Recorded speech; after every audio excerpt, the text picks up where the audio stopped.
RDC TV. O Rio Grande se conecta aqui.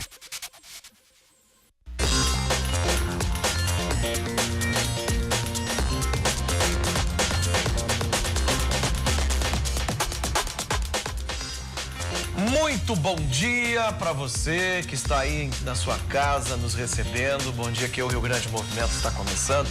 Muito obrigado por você deixar a gente entrar na sua casa. Muito embora que hoje não é um dia muito bacana para a cultura brasileira, né? Nosso Museu Nacional foi às chamas e tudo, maioria da nossa memória, da nossa história, virou cinzas. Mas, enfim, temos que continuar a semana e a semana tem muitos desafios ainda para todos nós. Bom dia, Lilian, tudo bem? Muito bom dia para o Forcolém, muito bom dia também para você que está iniciando essa semana nos acompanhando. Traremos aí muita informação ao longo dessa manhã, muitas entrevistas. E é claro que tradicionalmente vamos iniciar falando do tempo. Como é que iniciamos essa semana, né, Forcolém? Quase de sapo, né? O olho eu já tenho de sapo, olhão saltado. Pois então, realmente acho que vamos virar, porque a chuva continua, já amanhecemos então esta segunda-feira com muita chuva, uma chuva mais fraca, é verdade, do que tivemos no sábado, por exemplo, e tivemos entre sexta e sábado uma chuva intermitente, né? Não parou de chover um minuto aqui em Porto Alegre e também em várias regiões do estado, como na região central, por exemplo. Agora, a chuva deu um tempo ontem no domingo, voltou agora um pouco mais fraca, amanhecemos com 12 graus aqui na capital, com uma sensação térmica até demais. A máxima hoje deve chegar aos 17 graus, as temperaturas ficam amenas, tá até devido à umidade um calorzinho aqui em Porto Alegre. Em Sapiranga, na região metropolitana, também tivemos 12 graus ao amanhecer, já subiu bastante, as máximas devem chegar aos 18. Em Capão da Canoa, mesma média de temperaturas ali no litoral, temperaturas seguem amenas e a instabilidade. Na Serra, amanheceu mais frio, tivemos 8 graus e as máximas não vão passar dos 14, um pouquinho inferiores às temperaturas por lá. Lá em Alegrete, amanheceu frio também, 9 graus. No entanto, já subiu bastante a temperatura e as máximas hoje chegam aos 21. Instabilidade segue ao longo da segunda-feira na maior parte do estado. Forcolém.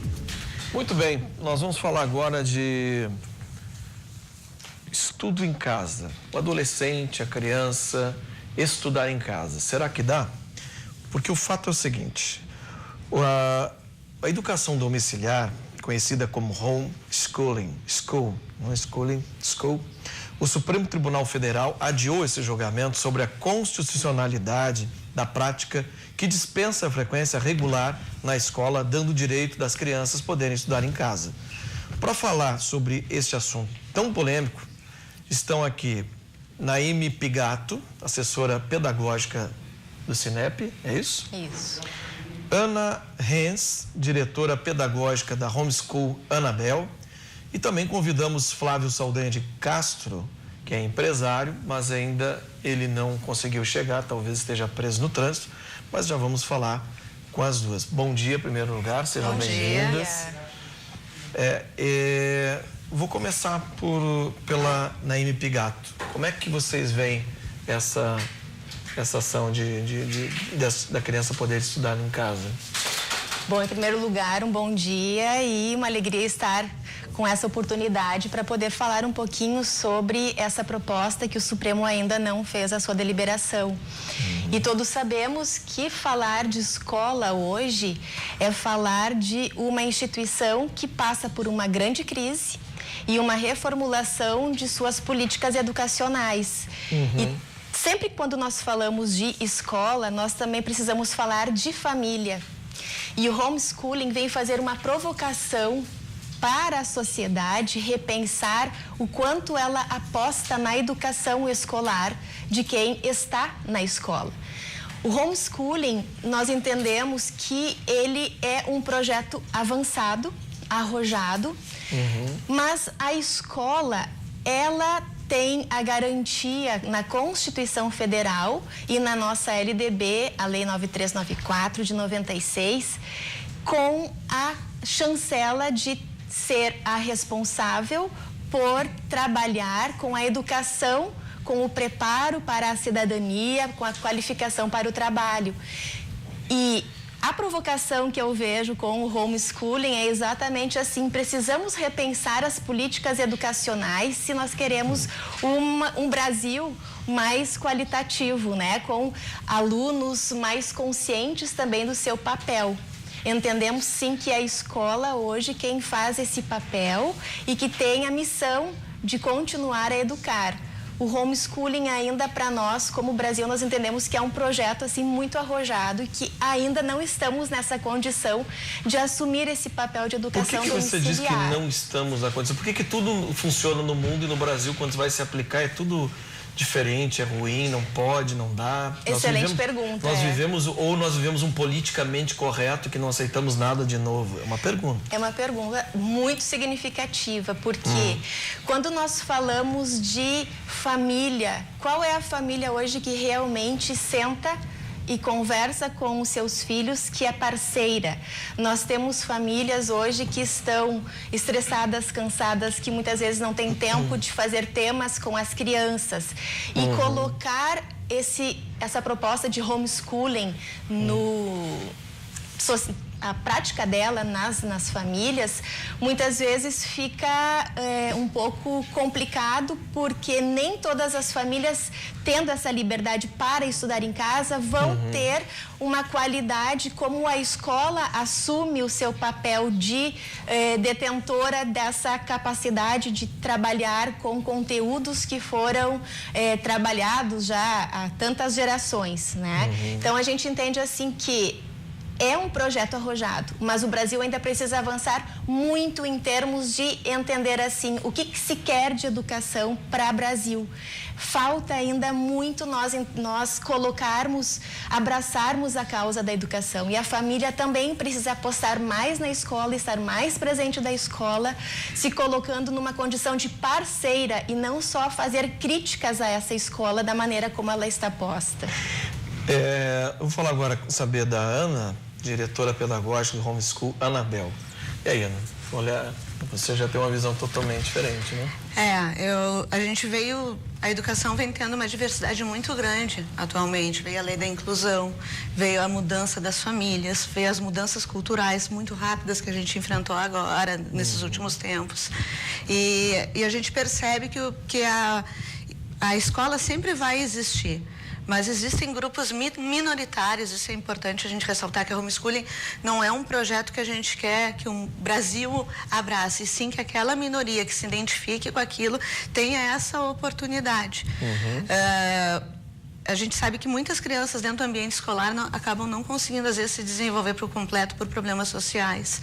Ou as famílias também têm uma crítica sobre como as escolas trabalham determinados assuntos, como política, religião, né? E a homeschooling viria para ser mais uma forma de educação. Eu vejo que quando a gente fala em inclusão, a gente fala em diversidade culturais, a gente também tem que entender que nem todos os alunos funcionam da mesma maneira e que cada um tem o seu perfil. Eu hoje tenho a Homeschool Anabel, que é uma casa de complemento escolar. Ela é particular? Ela é particular, é uma casa de complemento escolar, e também aplicamos o homeschooling para alunos maiores de 18 anos que tiveram problemas escolares no decorrer da sua vida, né? E depois dos 18 anos, muitas escolas não têm mais vaga para esses alunos, a não ser no ensino noturno no EJA. Então, essas famílias a gente acaba abraçando e começando a fazer um trabalho de homeschooling. Por quê? Porque a homeschool ela não funciona sozinha. Ela depende da família. Esse resgate que a gente acha importante, da casa e da escola estarem unidos. Eu vou dizer que 99% dos estudantes têm perfil para a escola. Mas hoje a gente sabe que também tem muitos alunos que acabam sofrendo bullying, e não é porque a escola não sabe lidar com aquela situação, porque aquela criança tem as suas particularidades. Então, a homeschooling é um projeto para um grupo minoritário, onde tu vai ter uma nova forma de educação. E para nós da Homeschool, que hoje a gente funciona como um complemento escolar, com a abertura da lei, a gente gostaria muito de sermos também mais uma oportunidade de um novo espaço educacional, onde a gente tem o resgate da casa, dos valores da casa e também a provocação do saber, do aluno querer sempre, querer mais, querer aprender e saber que o conhecimento é a melhor arma que ele pode ter. Pois é o que eu vejo na MP Gato, assim, que é um público muito pequeno que vai ser atendido por essa nova lei, até porque ela não vai, a escola pública não vai nem ter estrutura para fazer uma coisa dessas, né? Não vai ter um professor, como tem o programa Mais Médico, que é só no papel ele é lindo, mas ele quase não funciona em alguns municípios. Então isso não vai ter condição. Então vai ser realmente um grupo pequeno de pessoas que podem também pagar, que vão procurar o particular, que vai... Por que essa preocupação tão grande assim? Os professores não são o mesmo, não têm a mesma qualificação? Você diz... Uma pergunta que eu quero fazer para você também. E nessa situação, você o aluno que já tem uma dificuldade, ele não fica ainda mais isolado desse movimento social? Porque quando a gente vai colocar o filho pequeno na escolinha, é justamente para sociabilizar, né? Para ele começar a aprender a dividir, a entender o mundo, que é o plural, ele não é um mundo singular. Aí nós não estamos cada vez mais isolando esse jovem, ele não vai aprender a ser um indivíduo isolado. Como é que faz para não acontecer isso? Bom, acho importante esclarecer as duas formas, né? A homeschooling é um ensino doméstico onde os pais podem contratar tutores ou eles mesmos podem podem ensinar seu filho em casa. Claro que haverá algumas instituições que vão ser provedoras de materiais para que essas famílias também estejam preparadas. Eu hoje tenho uma casa de complemento escolar em que um dia a gente quer ser uma nova forma de escolarização. Em relação à socialização, que é uma coisa extremamente importante para todos os alunos. Os alunos que fazem homeschooling em casa, geralmente têm mais atividades extras, como para o clube, natação, curso de inglês, cursos das áreas que têm maior interesse e continua dando essa socialização. Na homeschool, que é o meu caso, né, de um novo espaço educacional, a gente trabalha com pequenos grupos e é isso que nos diferencia de uma escola, né? Porque nesse pequeno grupo a gente tem alunos que têm alunos tímidos, alunos que têm suas dificuldades de expressão e que dentro da escola estão anulados, geralmente estão isolados porque eles não conseguem conviver no grande grupo. Então, iniciando num pequeno grupo, conseguindo fazer a condução deles, mostrando como que pode ser, como se constrói as amizades, como é que eu posso me portar. A socialização também está dentro desse processo, né? Quando as crianças aprendem em casa, o que a gente sabe dos Estados Unidos e de outros países que trabalham com isso é que as atividades extracurriculares fazem esse complemento da socialização. E eu tenho muitos casos que eu atendo na homeschool hoje, que são alunos que têm dificuldades sociais dentro da escola e a escola não consegue fazer um trabalho, particulares ou públicas, não conseguem fazer um trabalho de agrupar aquele aluno. Como eu disse, a gente tem uma diversidade hoje cultural muito grande. Então, cada um tem as suas diferenças. E é o que eu digo hoje, assim, o mais importante é a gente respeitar cada um. E às vezes numa escola, num grande grupo, esse aluno acaba passando batido ou ele acaba sendo muito sozinho. Se a gente for numa escola, qualquer escola hoje, se a gente entrar tanto pública quanto privada e tu entrar dentro da escola, tu vai perceber no mínimo uns 3, 4 alunos em total isolamento mesmo dentro desse ambiente maior. E são esses casos que a homeschooling quer resgatar, daquele aluno que não se enquadra no perfil escola ou aquela família que não concorda com o que a escola está apresentando diante da nossa legislação e toda a crise educacional que a gente tem. Então, a homeschooling vem para abrir o ensino doméstico, mas também para fazer uma abertura de novos espaços educacionais e saber que a escola é o perfil de 90% da população, mas existe um grupo que se destina a espaços menores e que precisam desse olhar diferenciado. Então, Naime Pigato, que representa o Cinep. Isso, eu estava escutando a Ana conversar e um dos cuidados que nós precisamos ter quando falamos de escola é o respeito às peculiaridades do aluno. Exato. E muitas vezes o que acontece com várias famílias que buscam a escola, ela não se inteira do projeto pedagógico daquela instituição. Então, a família aposta todos os seus sonhos naquela instituição e muitas vezes aquela instituição não é a melhor, não é a adequada para o seu filho, porque o perfil do seu filho é para uma escola que talvez trabalhe de uma maneira mais globalizada, mais interdisciplinar, e a família acaba se frustrando. Então, é preciso também identificar nessa discussão que o perfil de cada escola é adequado a um projeto pedagógico que tem uma matriz teórica e que defende essa matriz teórica, que é mais tradicional, né? Ou ela é mais lúdica. E a família ainda, ela precisa estar se apropriando mais desses projetos de cada escola. E a escola, nós entendemos, ela é o espaço do coletivo. Quando nós vemos a ênfase da tecnologia, cada vez mais está acentuado aí o celular, os aplicativos, né? O aluno estando, a criança, o jovem isolado lá, a gente diz isolado porque fisicamente ele está com um aparelho ali conversando com pessoas de outros estados, enfim. Mas é cada vez mais necessária essa aproximação que a escola proporciona no recreio, nas atividades globalizadas. E uma outra questão que eu trago também para a nossa reflexão é que hoje, como Brasil, nós estamos passando por um processo de reformulação curricular com a BNCC, que é a Base Nacional Comum Curricular. E ela tem toda uma ênfase de um trabalho articulado da família com a escola, da escola com a comunidade, um trabalho por projetos. As escolas, elas precisam, até 2020, alterar os seus projetos pedagógicos para fazer esse tipo de atendimento. Mas nós também entendemos que existem determinados alunos que têm um perfil, talvez, que seja necessário um atendimento mais personalizado. E a escola, ela é caracterizada por esse ambiente coletivo, né? Ela tem muitas vezes 3.000 alunos, ela tem alunos de diferentes, enfim, a diversificação, como a diversidade, como a Ana estava colocando, e lidar com essas diferenças exige muitas vezes a renúncia daquilo que o aluno, do estar em casa, é considerado como o rei, né? Como a criança ou o jovem que tudo ganha, e na escola vem a questão dos limites, do respeito, da sociabilização.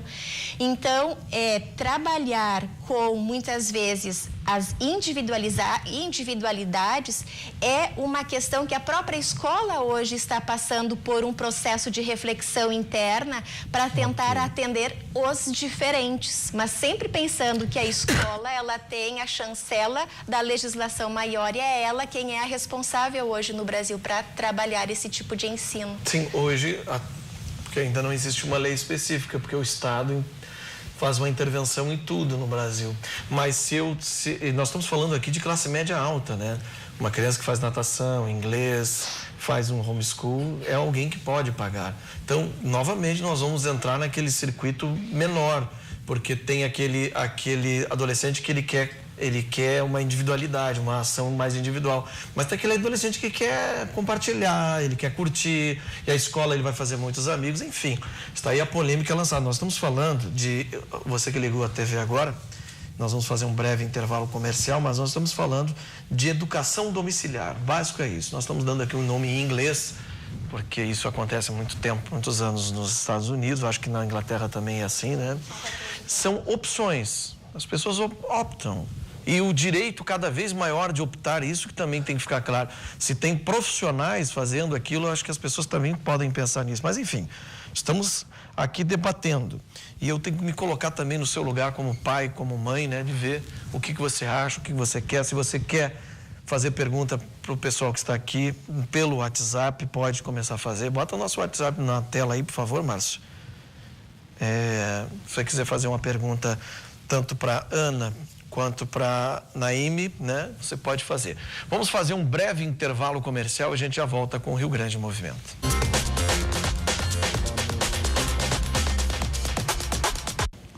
Muito bem, nós estamos aqui no Rio Grande em Movimento, agora são 11 horas e 23 minutos. Nós estamos conversando aqui sobre O aluno, educação domiciliar, basicamente é isso.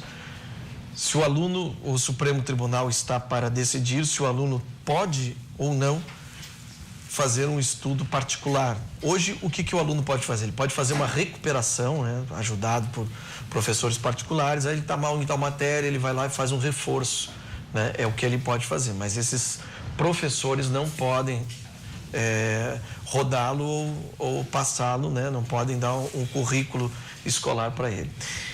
E nós estamos falando aqui com a Ana Renz, que é a diretora pedagógica da Homeschool Anabel, que, se a lei sair, né, e der essa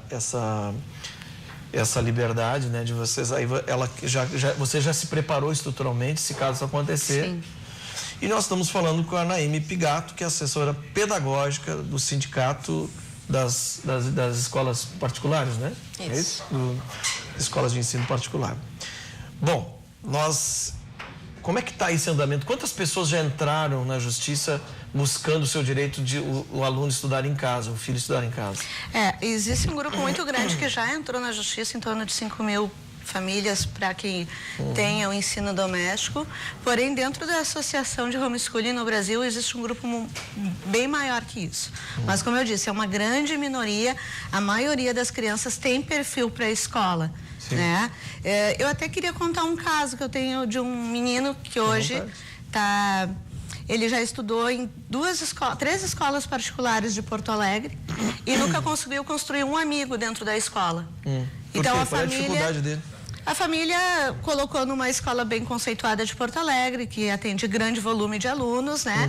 E as dificuldades que ele tem, em virtude da timidez e a maneira como ele dificultava a socialização dele. Saiu daquela escola porque ele não conseguia construir meios sociais, foi para outra escola. Novamente, não conseguiu construir amizades dentro da escola. Esse é um aluno que a gente atende no complemento escolar. E como dentro é que ele reage do no nosso complemento? espaço, ele é o melhor amigo de todo mundo. Por quê? Porque a gente consegue fazer uma interferência num grupo menor, mostrando para ele como é que a gente constrói uma amizade, como é que a gente vai conduzir isso, o que é ser um bom amigo. Que num espaço maior, às vezes a gente não tem essa oportunidade, tendo em vista que a gente tem uma legislação de conteúdos a ser dado e tem perfil de escola para perfil de aluno, porém a gente sabe que a escola está sempre tendo uma demanda grande de conteúdos a se preocupar. E muitas vezes esse âmbito social, o trabalho que a escola, a temporalidade que a escola tem para trabalhar isso é muito pequena. Então nós conseguimos, dentro da homeschool, no complemento escolar dele, construir amizades e melhorar a autoestima dele e bem como os resultados escolares. Então eu digo, a escola funciona muito bem para a grande maioria em um grande grupo, porém os pequenos grupos também devem ser olhados. E a maneira que hoje todo mundo, o pessoal do Cinep colocou a situação que as escolas têm perfil de escola para perfil de aluno, é exatamente isso. E agora a gente tem que ver aquele perfil daquele aluno que não se encaixa no modelo escolar ou que a família não concorda com aquilo que a escola trabalha, né? Então, dentro da associação, a gente tem diversos casos, desde que não concordam com questões de valores, religiosas, políticas, né? Até famílias que acreditam que o ensino doméstico pode dar uma qualidade melhor do que a escola hoje pode ofertar para todos, né? Então, nos Estados Unidos, a gente tem inúmeros resultados que acabam se sobressaindo dos resultados escolares. Por quê? Porque está tendo um olhar diferenciado, um olhar único e para que aquele aluno cresça. O fato, quando a gente coloca que a maioria das famílias são de classe média, alta, que estão adotando homeschooling, não, tem muitas famílias com poder aquisitivo bem menor e que gostariam de estar trabalhando isso, porque são famílias estruturadas e que têm condições de estar acompanhando o seu filho, mas com uma condição financeira um pouco menor. Mas, ressalto novamente, é uma maneira da gente ter uma oportunidade de escolha educacional de um pequeno grupo. Mas o preço da escola de um professor particular não é alto? Porque, assim, dentro da homeschooling se defende que o pai pode adquirir o material e ele ser o tutor do próprio filho, onde vai estar fazendo o resgate do pai também, está voltando aos estudos. Tem muitas famílias que optam pelos pais darem aula. E em outros casos, tem os que escolhem tutores ou que possam escolher outros espaços. Mas aí, Ana, deixa eu te perguntar uma coisa, Ana Renz, diretora pedagógica da Homeschool Anabel. Aí eu concordo com o que diz a Naime. ainda além de fazer um homeschool particular, você ainda vai transferir isso para o pai e para a mãe? Será que ele tem condição pedagógica? Porque o professor ele é preparado para sorver do aluno a melhor forma de aprendizado, mesmo que lá na escola seja no coletivo. A minha filha estuda em escola particular e ela vai muito bem nas notas, ela tira 9, 10 e tal, porque lá nessa escola, que tem uma tradição muito, muito forte de muitos anos, agora você transferir isso para o pai, não, eu quero dar aula. Como é que fica isso? Será que... Nos outros locais, e hoje aqui no Brasil já tem pessoas também que produzem materiais para que os pais possam dar aula em casa, né? Então vai existir famílias que vão se comprar materiais para que possam fazer esse papel, e a associação em si tem uma preocupação entre trocas de experiências para que possa haver esse crescimento, como também pode haver os pais que contratem professores, tutores, para que a gente possa estar trabalhando isso também dentro das casas. Então, a homeschooling é uma opção, porém dentro dela também tem uma diversidade. Eu tenho tantos pais que querem ser professores, que querem ser tutores. Há um grande grupo. Nesses grupos mas eu te pergunto de novo, hoje... e onde é que fica a importância do professor na vida do aluno daí? O profissional, o professor, aquele que se preparou, que está ali justamente, é o guardião do ensino. Né? A educação é minha, de pai e a mãe, mas o guardião do ensino é o professor, desde pequenininho. O professor vai continuar sendo valorizado, porque vai haver os professores que vão ser tutores desses grupos, como também essas famílias que vai trabalhar como orientador dos pais. Exatamente. Nosso espaço está preparado, se a aprovação houver, da gente ser um suporte para que as famílias possam fazer isso em casa como um complemento. Então, o professor é extremamente importante. Cabe ressaltar que dentro da homeschooling, quando um pai vai buscar material de homeschooling nos Estados Unidos, ele vai receber a orientação de um professor, que continua sendo valorizado, porque aquele professor está passando aquela proposta para aquela família. Então isso permanece tendo o papel do professor, e o fato é que algumas famílias vão optar sim por não ter professor e serem professores dos seus próprios filhos. Tá bem, deixa eu perguntar para a Neme, que a senhora é pedagoga. Né? É pedagoga. Bom, aí neste caso, por exemplo, eu sou pai, tá? Nós pais temos até um ponto de ir dentro do ensino da educação. Da escola para dentro, eu não posso interferir. E desse modo, ao meu ver, é o mais saudável. Imagina se todo dia eu interferir na educação do meu filho. A escola dá um padrão, como a senhora falou. Nós temos que escolher o melhor padrão e o perfil que se enquadra os nossos filhos. Mas eu não posso ir lá toda hora, a não ser que eu discorde de alguma coisa que fuja, né? Que é necessário a participação do pai e a mãe. Aqui, neste módulo, o pai começa a decidir muito. Isso não interfere muito no desenvolvimento do ensino daí desse jovem, desse adolescente, que fica totalmente... o mestre é o pai é o pai, é o mestre, é tudo? Não fica uma coisa meio contaminada daí de ensino? Esse é o perigo que eu estava querendo trazer para nossa reflexão. Porque nós precisamos entender que o ensinar não é só o conteúdo. Homeschooling não pode, esse é o perigo que nós entendemos do homeschooling, não é o conteúdo pelo conteúdo. Porque o professor, ele não é somente um repassador, um transmissor de conteúdo. Ele precisa entender dos conhecimentos pedagógicos, da didática, da organização curricular, do perfil psicológico do aluno e, além de tudo, entender de um projeto, como eu estava falando antes, que foi construído com a comunidade, que muitos dizem que é o PPP, o Projeto Político Pedagógico da Escola. O professor hoje, ele é o mediador de complexidades e, por ser esse mediador de conhecimentos, de complexidades, de uma sociedade hoje que cada vez mais está com 1001 problemas, o professor, ele acaba fazendo filtros, né? E com a sua sensibilidade pedagógica, ele vai conseguir ter um fio condutor através do seu planejamento conectado com as próximas etapas, ou seja, a escola, ela sabe o que vem para um 7º ano de conteúdos, que a Base Nacional hoje, ela fala de objetos de conhecimento, né, de habilidades, de competências. Deixa eu lhe ajudar numa coisa aqui, eu vou até mais longe, que daí nós vamos por uma minoria, mas o professor também, ele muitas vezes identifica dentro da escola algum tipo de abuso, algum tipo de violência, algum tipo de situação. Eu vou dar um exemplo aqui, nós há 3 semanas nós tivemos um psicopata que assassinou uma moça em Santa Cruz do Sul, enquanto ela caminhava num parque, e quando vem à tona o crime que a polícia prende, a família inteira o denunciou por cárcere privado. Então ele já mantinha as filhas, a esposa em cárcere privado há uns 7 anos, que ele regrava o que elas faziam. Isso também é campo, se for decidido tudo pelo pai, de um elemento desse estilo, que está ali, ele tem todo o domínio, todo o poder a partir daí então. Agora, eu estou colocando situações, eu não estou, né? Agora, se pelo menos dentro dessa escola domiciliar ainda a participação do professor for ativa, mesmo dentro dessa situação, ele também pode identificar esse tipo de situação.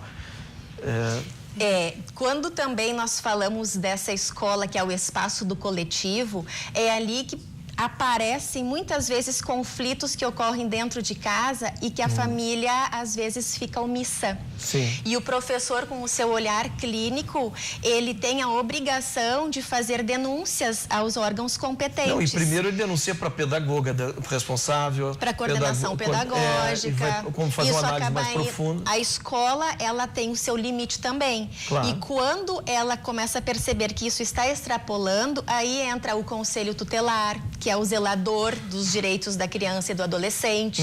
Então, a escola, ela é ainda hoje, retomando um pouco o que eu falei antes, ela é, por mais em crise que ela esteja, ela é uma instituição que ainda é algo seguro, que as famílias apostam que lá as crianças vão estar sendo observadas, vão estar sendo zeladas. E sabedores dessa sociedade nossa que nós nunca sabemos para que rumo ela está indo no dia seguinte, a escola, com o seu perfil, com o seu projeto, ela trabalha com um sonho, com um projeto coletivo. E a família precisa, então, colocar o seu filho, desde a criança até o jovem, sabendo, identificando que uma escola é diferente da outra. Sim. E aí, muitas vezes, a família tem 5 filhos. Nem um dos 5 filhos são iguais. De repente, um desses filhos vai requerer uma escola menor, uma escola com poucos alunos. E aí a família também precisa se dar conta disso e se colocar como uma amiga da escola, não como uma instituição familiar que vai lá e só critica, não se coloca como uma instituição que quer ser participante e ajudar a escola. Não, nós temos que encerrar por causa do nosso tempo e o assunto é muito relevante. Minha posição como pai e da mãe das minhas filhas é a mesma. Nós somos parceiros, né? E a gente até gosta que sejamos cutucados como pais. Daqui a pouco, um olhar que a escola está tendo que nós não estamos conseguindo alcançar. E isso nos ajuda. Então, eu sempre confio muito das escolas que eu escolho na educação e principalmente dessa coordenação pedagógica que existe lá, porque eu vejo assim, é um zelar pelo filho também, né? Embora que eu também, como pai, tenha opinião de daqui a pouco ter um filho que vá poder estudar com o professor, mesmo que ele seja essa história de passar toda a responsabilidade para alguém que queira, eu acho realmente, né? Mas é um debate muito, muito grande. Eu acho que você está no caminho, né, para tentar provar a qualidade que isso também traz. Na verdade, a gente tem essa diferença. A homeschooling do ensino doméstico, porém, também seria uma deixa para que abrisse novos espaços educacionais como o meu, que a gente não acredita na seriação e que a avaliação como prova em si não é objeto final. Hoje não pode porque não tem nem como dar... Não tem... Hoje eu só posso ser complemento escolar ou atender a legislação não permite anos. hoje. Muito bem, muito obrigado, Naime Pigato, assessora pedagógica do Cinep, Ana Renz, diretora pedagógica Homeschool Anabel. Acho que só o fato de nós começarmos esse debate, essa conversa, eu acho que é importante para todos nós, né? Sociedade, pais, alunos, escola, né? E a gente sempre, o final de tudo é sempre isso, né? Você confiar no professor. O professor, ele particular, ele numa escola particular ou até estadual, nós sempre sermos amigos, né? Os pais andarmos em conjunto com essa ação, porque senão, como disse a pedagoga, ir para a escola e só apontar e tal, tem que ver a sua situação em casa, do que você está trazendo de casa, né? O que você está passando de valores. Vem aí mais entrevistas, Lilian já está com mais um entrevistado, Lilian Belim. Forcolém, daqui a pouquinho a gente vai conversar aqui com o diretor do DAER a respeito de uma novidade que vem por aí para aumentar a segurança das rodovias, identificar áreas de risco. Vamos saber tudo. Vai enviando a tua dúvida aí pelo Facebook. A gente está ao vivo na RDC TV Digital Rio Grande em Movimento. Coloca ali na live a tua pergunta sobre a estrada, que você tem alguma dúvida. A gente traz imediatamente aqui para o entrevistado. Vamos para um rápido intervalo e já voltamos.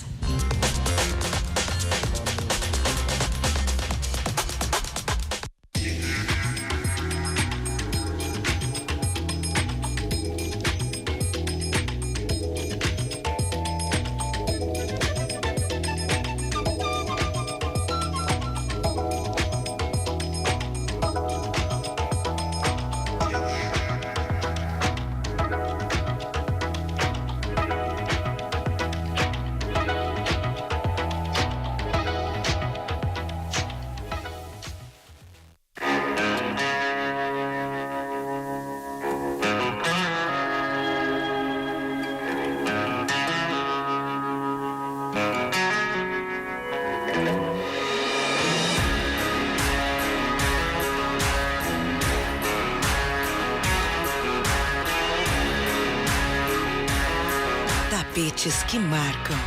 Império Persa Home Design. Carla é recepcionista. Atende telefone, cliente, entregador. E quando chega em casa, ainda sobra energia para brincar com o seu filho. Como ela faz para cuidar da formação do Pedrinho?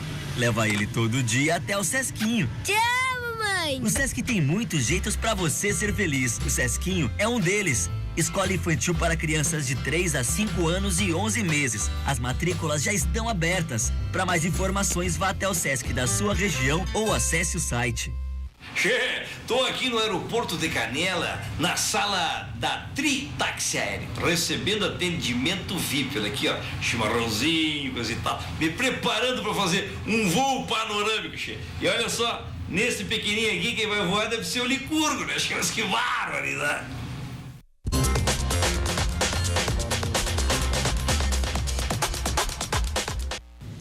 O Rio Grande em Movimento está de volta. Agora, nosso assunto são o estado de conservação das rodovias, não, a segurança delas. Você tem dúvidas a respeito disso? Pois tem uma novidade aí que o DAER está trazendo aqui para o estado.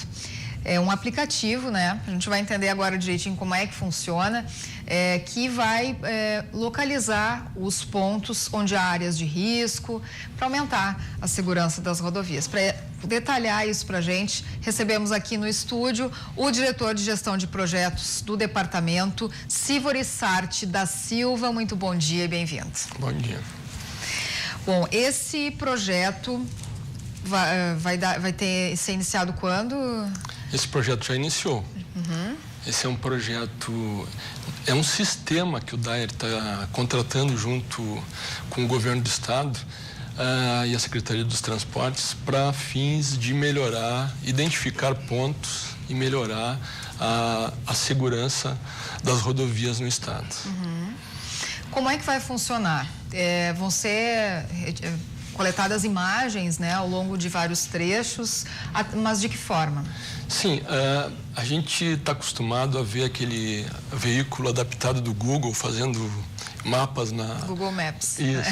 Então, nós teríamos um veículo adaptado de igual aparência que fará um percurso de 1.500 quilômetros, em torno disso aí. É esse veículo, diretor? Sim, esse é o veículo que vai fazer o trabalho. Tá? Se vocês observarem, ele tem uma câmera com uns 360 graus, onde serão tomadas imagens a cada 100 metros em 24 rodovias previamente identificadas, estabelecidas no programa, no contrato, que vão fotografar a cada 100 metros essas rodovias. Então, em cada ponto desses aí serão tiradas imagens.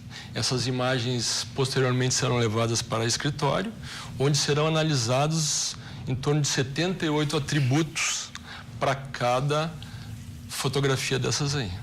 Então, o carro vai coletando informações, vai identificando quais são as áreas de risco. Não, as áreas de risco já foram identificadas, já foram previamente selecionadas. Nós temos 24 rodovias através de um edital que foi tomado através dos nossos técnicos. E esse veículo vai percorrer esses trechos pré-determinados e a cada 100 metros ele vai tirar uma fotografia de 360 graus. Essa foto, ela é uma foto georreferenciada e isso vai para dentro de um sistema de computador posteriormente para fazer uma análise de cada atributo que estamos nos propondo a fazer. E foi feito um estudo prévio, então, de quanto tempo? Foi feito um estudo prévio de quanto tempo? Quanto tempo foi analisado tudo isso? Demorou bastante? Quando foi feito o termo de referência, foram levados em consideração as rodovias que têm mais acidentes e o maior número de VDM, maior número de tráfego de veículos dentro do estado. Certo. O senhor tem como citar para a gente, pelo menos, as principais? Sim, eu posso ler para vocês aqui algumas delas. Tá? Nós temos aqui a 020, a 030, a 040, tem trechos específicos. Tem a 118, a 122, a 124, a 223, a 305, a 324 e assim por diante. Isso por ordem de... Está em alguma ordem ou não? Essa ordem está aqui por ordem... aleatória. Não, ela está por ordem de números, mas as rodovias, elas têm, sim, algumas que são mais críticas que outras. Bom, então, essas são apenas algumas. O total são de 24, é isso? São 24 rodovias e são 1.500 quilômetros entre rodovias pavimentadas, de pista simples e algumas de pista dupla também. Então, essa é a lista das rodovias que tiveram prioridade, né? Sim. Que é por onde inicia esse projeto. É por onde inicia. Provável que, dependendo dos resultados que a gente conseguir coletar e das melhorias que, porventura, a gente conseguir fazer, esse programa possa ser estendido, até porque nós vamos ficar com a tecnologia, nós vamos ficar com todo o aparato que a gente está contratando. Certo. E é um programa que foi contratado pelo Dário, tem um nome, um aplicativo? Eu não chamaria de aplicativo, eu chamaria de um programa. Como é que é o IRAP. IRAP. IRAP. International Road Assessment Program. Esse é um programa que já vem vindo, já é utilizado em outros países, inclusive as empresas, o consórcio de empresas que está nos prestando esse serviço conta com uma empresa espanhola e uma empresa portuguesa, além de duas nacionais, uma inclusive aqui do nosso estado. Certo. Quais são as preocupações principais, então, do departamento através desse projeto, agora nessa fase inicial? Tem uma lista de prioridades, assim, de identificação de problemas? Como é que vocês elencaram isso? Sim, nós estamos trabalhando com o Banco Mundial, tá? Que é o nosso grande financiador desse programa. Então, nós temos muitas exigências a partir das melhorias que nós estamos fazendo com o programa CREMA, que nós estamos vendo muitos problemas de segurança viária nesses programas de projetos de rodovias.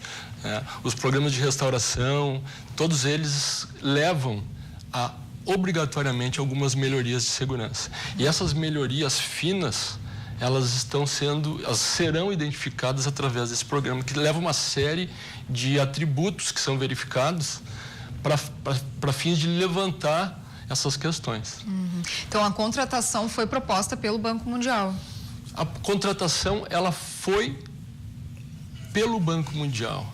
A proposição dessa contratação, ela vem seguindo um interesse que o DAER vem desenvolvendo há um bom tempo, já nas questões todas rodoviárias, além de outros programas. De melhora na malha rodoviária do Estado. Bom, eu queria perguntar também para você a respeito dos atributos, né, das vias.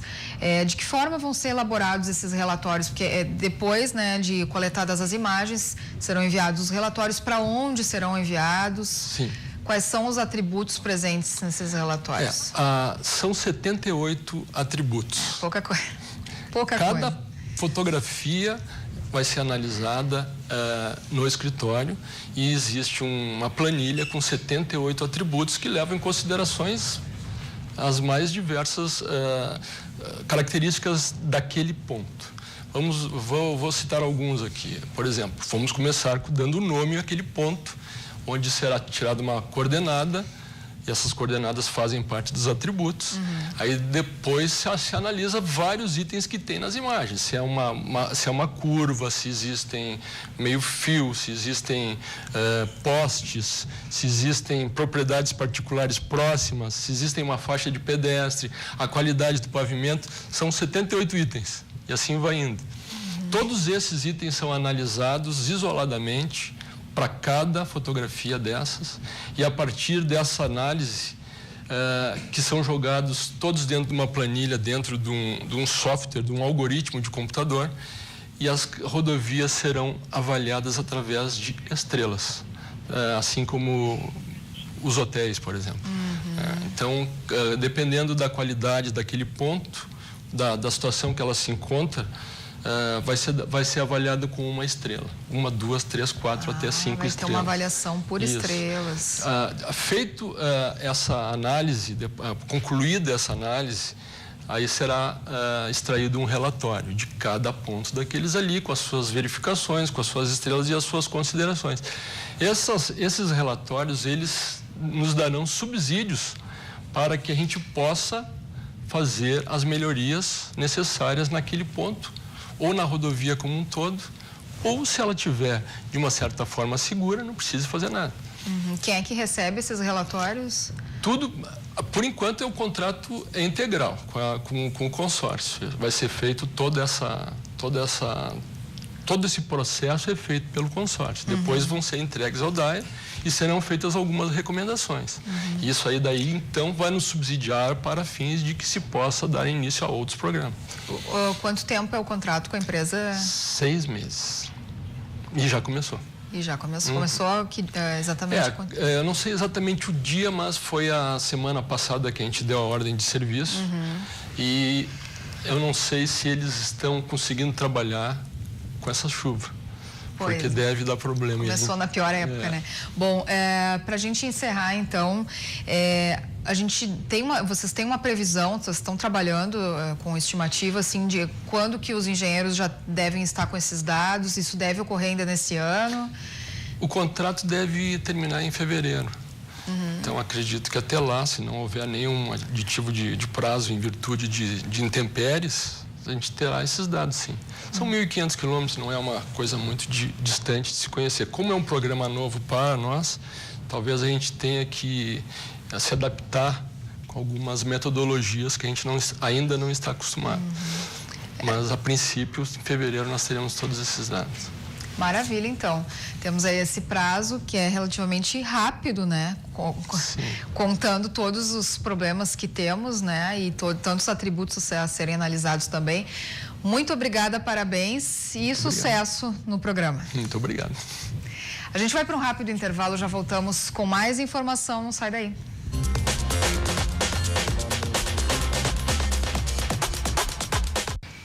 Nosso assunto agora são as eleições 2018. Nas últimas 2 semanas, o Rio Grande em Movimento entrevistou os candidatos a vice-governador do estado aqui no programa e durante a noite, no programa Cruzando as Conversas, foram entrevistados os candidatos a governador do estado do Rio Grande do Sul. Estiveram presentes aí ao longo das últimas semanas. E nós vamos começar agora a mostrar uma série de reportagens a respeito das entrevistas. Nós iniciamos com o candidato Matheus Bandeira. Nós temos hoje, com a recente aprovação da Lei de Incentivo à Segurança Pública, a possibilidade de destinação de um percentual do CMS para um fundo que pode ser aplicado imediatamente no reaparelhamento das polícias, na compra de equipamentos, na compra de armamento, investimento em treinamento, em tecnologia, em gestão, em processos, um caminho para, quer dizer, de imediato abastecer de recursos todas as forças policiais da segurança pública. E isto é o que se pode fazer no curtíssimo prazo. Depois, é preciso entender o seguinte: tudo que está acontecendo, a escalada da criminalidade, ela não é culpa da vítima. A sociedade é vítima. A escalada da criminalidade não é função das ações da sociedade, né? A sociedade é vítima da impunidade, da leniência com a criminalidade. E para que a gente possa combater o crime, é preciso elevar substancialmente o custo de se cometer um crime aqui no Brasil, aqui no Rio Grande do Sul. O cidadão tem que ter medo de cometer o crime e ser pego pela polícia, de ser pego e ser encarcerado, e ficar lá anos e anos, né? Existem 3 vertentes de trabalho, de intervenção estatal em relação à criminalidade. A primeira delas é a policial, a segunda é a prisional e a terceira é a judicial. A gente precisa investir pesado na construção de presídios e existem recursos do Fundo Penitenciário, o FUNPEN, 4 bilhões de reais que não são acessados porque os estados não apresentam projetos. O que a gente defende como maneira mais rápida de reduzir esse verdadeiro apartheid cognitivo? Termo cunhado por um amigo colaborador do nosso plano de educação, Roberto Rachevski. A maneira mais rápida de reduzir isso, essa distância que existe entre a qualidade da educação que a gente oferece para os filhos de famílias pobres e a qualidade da educação que os filhos de famílias de classe média têm, é comprar vaga em escola de boa qualidade, porque a nota média da rede privada no Rio Grande do Sul é 5,7. É azul. A nota da rede estatal é 3,3. Então, comprar vaga em escola que ofereça um IDEB acima de 6, por exemplo, e dar a opção de escolha para o pai do aluno, de colocar naquela escola que mais lhe agrada. Porque hoje a gente não dá poder de escolha para as pessoas. Você já fez a conta? Já fizemos a conta, sabe que tem um estudo publicado pela Agenda... É mais caro ou é mais barato? Estudo publicado pela Agenda 2020, do economista Darcy Francisco Carvalho dos Santos, que é o coordenador da área fiscal do nosso plano de governo, é que o custo médio na rede estadual, o custo médio de um aluno na rede estadual é R$ 799, dados de 2017. O custo médio na rede privada é 500 e poucos reais, é praticamente 40% menos. Então seria mais barato comprar? Seria mais barato comprar vaga. Então, isto é um programa exitoso lá fora, conhecido como voucher, né? Dá um voucher para a família poder colocar o aluno numa escola privada, e já foi implementado no Brasil, Afonso. Não deveria surpreender ninguém. ProUni é compra de vaga na rede privada, no ensino superior. Se a gente compra vaga na rede superior num valor até mais alto per capita do que custa um ensino básico, por que a gente não pode comprar vaga no ensino básico? A gente quer fazer o ProUni do ensino básico, para falar de forma bem simples para todo mundo entender. ProUni do ensino básico. Vamos comprar vaga em escola de boa qualidade que sai mais barato. O que ocorre é o seguinte: como gasta-se mais do que se arrecada, é impossível imaginar que no curto prazo vai ter muito mais recurso, né? A saúde do século XXI, ela é tecnológica, baseada em boa gestão, né? Boa gestão, e na prevenção. Então, o que o Estado deveria fazer hoje é atuar mais efetivamente na prevenção, ajudando os municípios a organizar a atenção básica, ajudando a melhorar a capacidade resolutiva das UBS, das unidades básicas de saúde, para que boa parte das demandas fosse atendida nas próprias UBS. Por exemplo, o sujeito vai na UBS com algum problema, se ele tiver que fazer um exame, ele não vai ser atendido lá. Se ele tiver que fazer um raio-x, uma radiografia, um eletrocardiograma, ele vai ter que ir para um outro endereço e, muito provavelmente, entrar numa fila de espera. Muito bem, agora o assunto é futebol. Aliás, essas entrevistas não são entrevistas, eles foram convidados, né, no Cruzando as Conversas, os candidatos a governador. Você vai ver, hoje começou com Bandeira, mas todos os candidatos vão aparecer aqui também né, que já conversaram no Cruzando as Conversas. Vamos falar de futebol. Dupla Grenal, Fabiano Brasil. Meu velho, como é que tá? Tudo bem? Grande Forcolém. 4-0, né? 4-0 o Grêmio, o Inter empatando com o Cruzeiro lá em Minas. Dupla Grenal bem. O resultado foi importante pro Internacional, Forcolém, porque... Tá, mas tu vai começar pelo Internacional, eu quero fazer uma colocação. Vamos lá, vou começar com o Inter, jogou ontem. Vou te dizer uma coisa assim, ó. Quando o Inter anunciou lá o jogador que não pode jogar ali, Paulo Guerreiro. Paulo Guerreiro. Deu aquele negócio, aí sobe a adrenalina vai lá em cima, a torcida espera, papapá. Lá no vestiário tem um grupo já. O grupo fica assistindo toda todo barulho. Todo barulho. Aí, de repente, o cara não pode mais jogar. Então, a torcida, que estava toda colocando a sua esperança ali no Paulo Guerreiro para ganhar o título, agora se volta pro vestiário e parece que a responsabilidade dobra. Porque agora não tem o Paulo Guerreiro, agora vamos depositar tudo em cima de ti, o Nico, todos esses caras. Não dá uma mexida psicológica nisso aí, cara? Eu acho que se deu, ela foi positiva, viu, Forcolém? Exatamente por esse aspecto que você colocou. Mas ontem o Inter só se defendeu, cara. Mas se defendeu porque jogou fora de casa e pegou um bom time. O Cruzeiro é um muito bom time, bem comandado pelo Mano Menezes. Não é pouco o que apresenta o Cruzeiro na temporada. O goleiro do Inter salvou o Inter. Salvou, Marcelo Lomba. Aliás, isso mostra a força do grupo do Inter, né? Se não tem o titular, o Danilo Fernandes, que está fora, o Marcelo Lomba entrou muito bem. Foi aí um grande destaque do Inter. O empate acabou sendo melhor ainda, Forcolém, pelos resultados que aconteceram na rodada. O Flamengo perder em casa para o Ceará, o São Paulo empatar com o Fluminense. Olha, por pouco o São Paulo não perdeu o jogo. Então, por esse motivo, o empate foi um grande resultado para o Internacional contra o Cruzeiro. O Inter que joga na quarta-feira contra o próprio Flamengo, que é adversário direto, é o terceiro colocado, vem logo atrás do Inter, às 21h45 no Beira-Rio. Um jogaço de bola na próxima quarta-feira, 21h45, no Beira-Rio. E acredito, Forcolém, que esse aspecto do Paulo Guerreiro não ter condições de jogar, acabou fazendo que o torcedor se fechasse com o time. E o time, o vestiário que você citou, acredito que entrou naquele aspecto que é o seguinte: bom, o Guerreiro não tá aí, mas vamos mostrar que mesmo sem Guerreiro a gente pode buscar esse título. E é o que a gente está vendo, né? O Inter tem boas opções no banco de reservas. Vejam que ontem o Inter tinha no banco Damião e, por exemplo, o próprio D'Alessandro. Então, quer dizer, são dois jogadores de extrema qualidade e que estavam no banco de reservas. O Grêmio jogou no sábado, sobrou contra o Botafogo. Já vamos ver aí os gols. Aí o pênalti, né, que o Lua bateu e o zagueiro do Botafogo colocou a mão na bola. E aí o Jael vai para uma cobrança arriscada, mas também só quem está com muita confiança para fazer uma cobrança dessa. E faz o gol de cavadinha, o Grêmio abrindo o placar contra o Botafogo. Tem que ter muita personalidade nesse momento e também essa autoestima. E o Jael, ele é o preferido, deve ser o titular do Renato já nas próximas partidas também.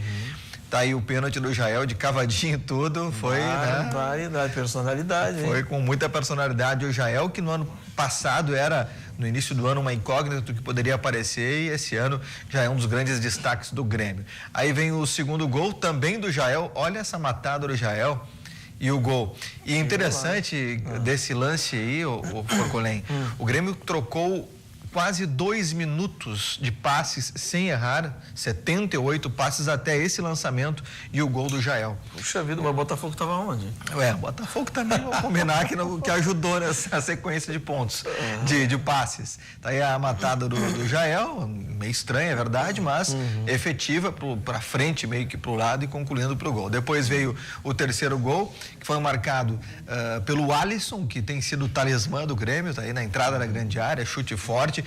É uma alternativa para o Renato, inclusive, recuar o Ramiro para aquela vaga que era do Jailson e que antes era do Arthur, para atuar ao lado do Maicon, e o Alisson atuar um pouco mais à frente, ao lado do Luan, e aí depois com Everton e Jael ou André. Então ele vira uma opção, desde que o Ramiro joga um pouco mais recuado, e eu não duvido que o Renato não ajeite o time desta forma já para a partida contra o Santos, embora não tenha o Everton, que foi para a seleção brasileira. Aí o outro pênalti, de novo o mesmo zagueiro, e o André, daí o outro centroavante, também com personalidade, ele que marcou o pênalti decisivo na Libertadores da América, fazendo 4-0 para o Grêmio, que enfrenta o Santos, repito, na Vila Belmiro, quinta-feira. Pedreira, porque o Santos vem embalado, venceu por 3-0 o Vasco atuando no Maracanã. Mas o Inter tem um Flamengo pela frente, mesmo que seja no Beira-Rio. É complicado. E é um jogo vai mostrar para que o Inter está no campeonato. Se vai mesmo buscar o título ou não. Eu digo aquela frase de Haroldo de Souza: vai faltar aquele gol! Aquele gol vai faltar! Aquele golzinho. Aquele golzinho! Aquele empate em casa que saiu. Grande, Haroldo. Pois é, então é isso que vai acontecer, viu? Abraço, Haroldo de Souza, né, que está sempre nos acompanhando também. Tive o prazer de trabalhar com o grande Magrão. Eu trabalhei bem pouquinho, mas ele estava no esporte, eu estava na Guaíba no jornalismo, mas é um cara. Lá onde eu tive o prazer de te conhecer também. Verdade. Foi lá. E aí depois ainda tive a oportunidade de trabalhar com o Haroldo em mais 2 outras emissoras, na Bandeirantes e na Grenal. Grande Magrão. Irmão, um abraço. Obrigado. Valeu, meu velho. Sempre análises. Estamos juntos. Objetivo. Grande semana para a dupla Grenal. Com certeza, vamos acompanhar. Lilian Belim. É isso aí, Forcolen. O nosso assunto agora é muito sério. Nós vamos falar sobre tentativas de suicídio, automutilação em escolas, um levantamento inédito que foi feito pela CIPAVES, na Secretaria da Educação do Estado. Tudo isso a gente vai relatar daqui a pouquinho, os números impressionam, não sai daí.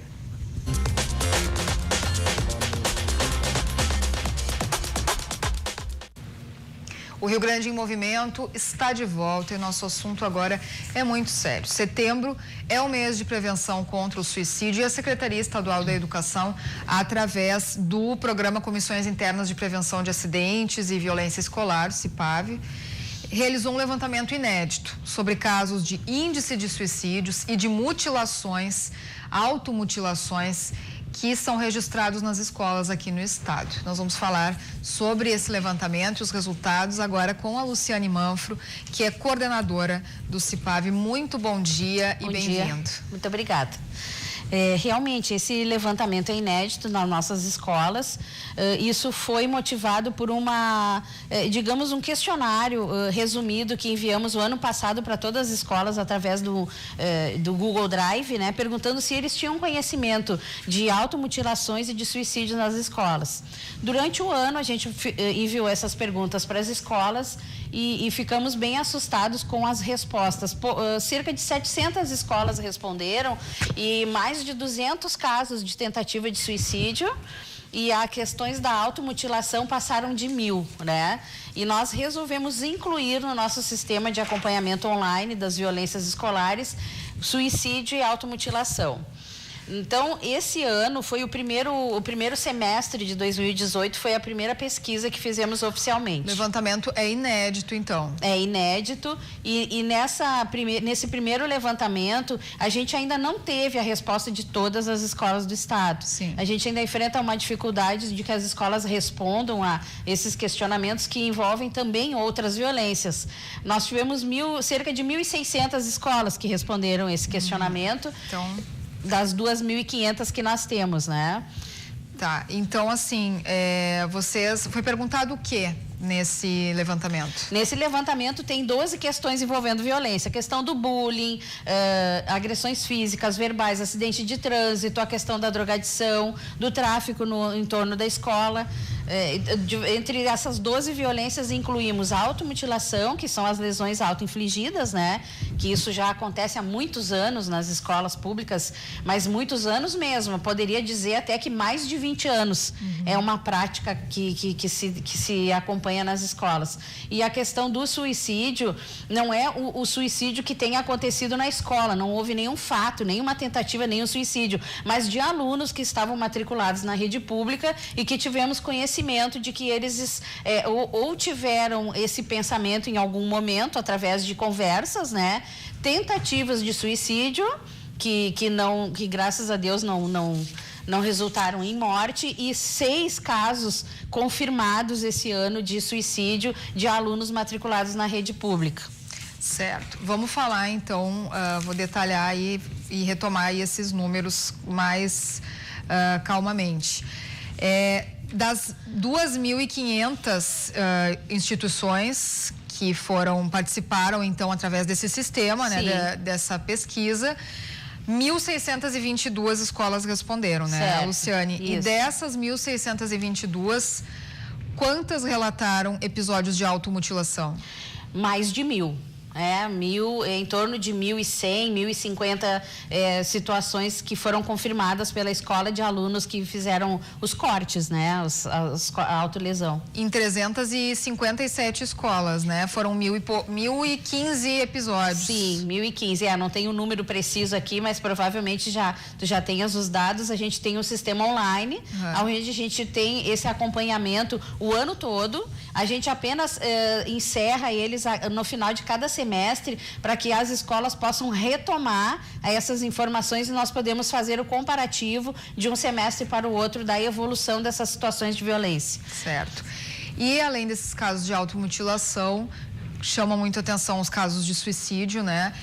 Foram menos escolas que relataram, mas o número é alto, né? 101 instituições relataram 169 tentativas de suicídio. 169 tentativas, sendo 6 delas que se confirmaram. E nós temos, assim, inclusive algumas escolas, esse registro de mais de 100 casos de tentativa, ele inclui um pouco o último semestre do ano passado, porque como nós não perguntávamos isso no nosso mapeamento anterior, as escolas as que responderam, gostariam de incluir os casos justamente por ver a importância de se acompanhar esses números. A partir agora deste novo semestre, nós estamos separando a questão da tentativa e do caso efetivado, né? Porque muitas escolas colocam, por exemplo, assim, numa entrevista depois com essas escolas, como se sucedeu essa questão da tentativa de suicídio. Algumas relatam que eles, em rodas de conversa que a escola promoveu, depois de muitos episódios que aconteceram, que os alunos tiveram pensamento, já pensaram em fazer isso muitas vezes, já fizeram pesquisa em tutoriais na internet de como praticar esse suicídio, e tudo isso começou a disparar um alerta nas escolas de que maneira vai se lidar com esses jovens, de que maneira vai se buscar essa conversa sobre esse tema, que até então, assim, tão restrito, né? Um tabu que existe sobre esse tema. Certo. Bom, são 169 tentativas de suicídio em 101 instituições. É um número muito alto, né? Sim, se a gente for contabilizar. Sim. E 6 mortes por suicídio. 6 mortes. Levando em conta que nem todas responderam. Exato. Nós podemos ter mais casos. Exato. E além disso, eu queria saber se vocês têm uma ideia das regiões em que esse índice é mais alto, ou isso não foi mensurado? Foi. A questão das autolesões, né? Das automutilações, a gente percebe que a região do litoral, né? Que é considerada a 11ª Coordenadoria de Educação, que é Osório, as praias do litoral norte, eles têm a questão da automutilação, dessas lesões autoinfligidas, elas acontecem de maneira bem mais gritante do que nas outras regiões. Mas em Passo Fundo a gente percebeu escolas que tem bastante caso, e a gente acompanha, assim, em algumas regiões realmente é uma prática, digamos assim, mais frequente. Pois é. E vocês, isso tudo foi mensurado, não sei se já deu tempo de analisar, mas quais são as causas que vocês acreditam? Teve um aumento?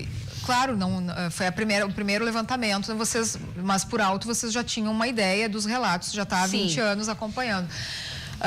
Quais são o que vocês sentiram, assim, o que está ocasionando tantos casos aqui no estado? Bom, primeiro nós percebemos, assim, que existe um certo isolamento desses jovens em relação à família, né? A gente sabe que na correria do dia a dia, a família com a sua rotina passa a acreditar que o jovem se provém, se supre sozinho, né? Que ele vai fazer as suas atividades diárias, não tem mais aquela questão dos pais acompanhando as tarefas diárias da escola, o seu dia a dia, aquela pergunta como foi seu dia, né? Aquele abraço. Então, nas conversas a gente percebe que os jovens falam muito isso, que eles se sentem fantasmas, né? Isolados. Eles estão ali, os pais vêm, perguntam se já comeu, se já se vestiu, se já tomou banho, mas não querem saber do dia a dia deles, das angústias, das aflições.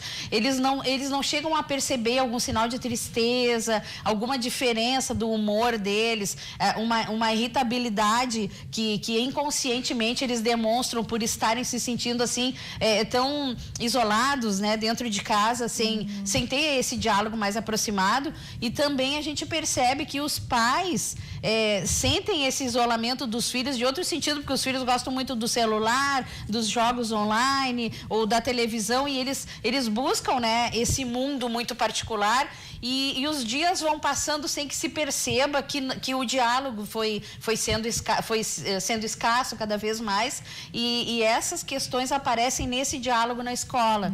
Os jovens, quando a gente propõe uma temática diferenciada de trabalho, aonde se senta em rodas de conversa, aonde se busca assim, dar um tempinho da sua matéria, o professor deixa um pouquinho de lado a parte pedagógica e começa a conversar com o jovem, vamos conversar um pouquinho do dia a dia, eles começam a falar coisas que não se imagina, a gente começa a conhecer esse jovem de uma maneira mais aprofundada, de forma que não se esperava isso, né? Que era um diálogo que provavelmente era esperado que acontecesse em casa, mas não estava acontecendo. E nessas conversas vocês têm sentido que teve alguma influência também desses últimos episódios que nós tivemos aí, Baleia Azul, também aquela boneca Momo que são enviados pelo WhatsApp, redes sociais, enfim? Não, na verdade assim, esses desafios suicidas sempre vem um novo, né? Eles aproveitam a onda de um desses desafios para lançar o terror e o pânico em cima dos jovens sobre isso, mas de todos os jovens que a gente conversa,